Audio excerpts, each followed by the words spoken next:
Baseball's a hard enough game as it is when you have all of your senses. Imagine trying to play this game without one of those senses.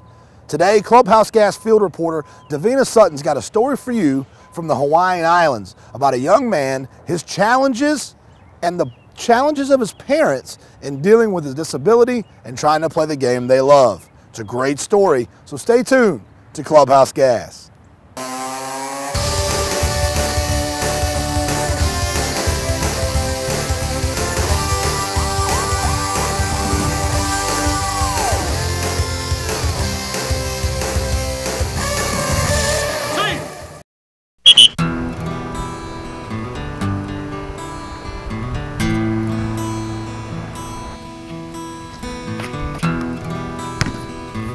He was always really athletic as a kid, and so we knew we wanted to introduce him to sports early on.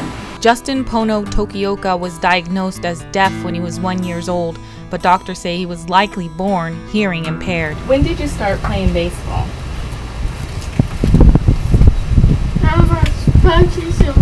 Pono's parents built his self-esteem to such that even with his disability, he had the confidence to play mainstream sports. And with baseball, Pono stepped right into the paths blazed by former deaf pro baseball players like William Hoy and Curtis Pride.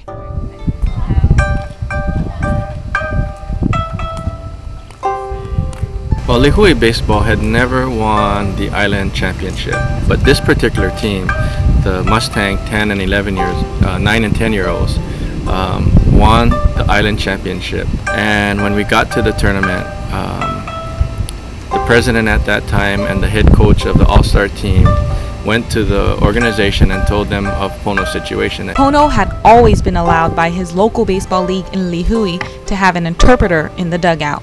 At that time, the league had an issue with that. They said the rule was to have 3 coaches in the dugout, and they weren't gonna make any exceptions to that rule. And I was trying to explain to the directors that, you know, it's not like I can tell him anything that's gonna make him give him or the team an advantage over the other team.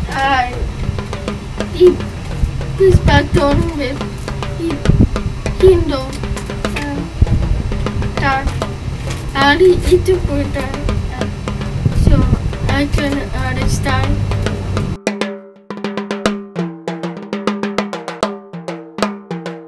Well, when we were in Hilo, we had a really strong feeling that what was happening was in violation of Pono's rights under the Americans with Disabilities Act. We never wanted to do it, but you know, when it's your own child and somebody is treated that unfairly, we have to fight for him. And with the help of the National Association of the Deaf and the Department of Justice, Pony Baseball resolved to change their rules and settled with the Tokiokas for $30,000 in damages 1 year after the tournament.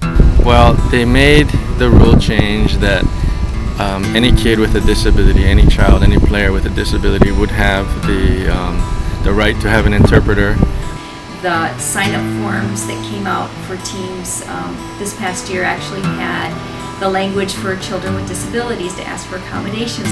There's an exciting development to this case that just 1 year after the Tokioka settlement with Pony Baseball, a hearing impaired 14-year-old in Michigan was on a team that advanced all the way to the Pony League World Series in his division.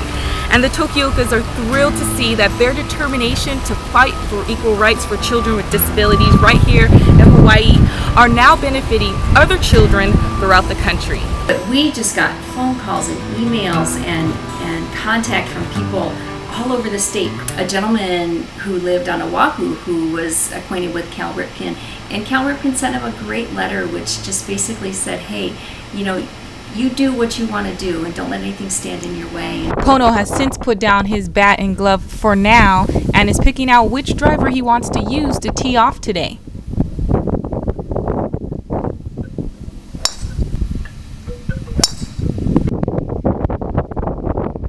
Through all of this, how did you think it would affect Pono, and did you think that it would ever discourage him?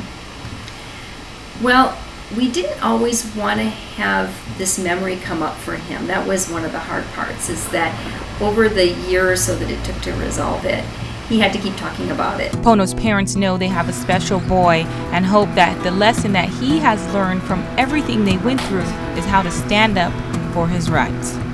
You know, to have so much media attention so early in life, you worry about that a little bit too. So just to keep it in perspective for him, that it's not just about him, but it's about a lot of other kids too.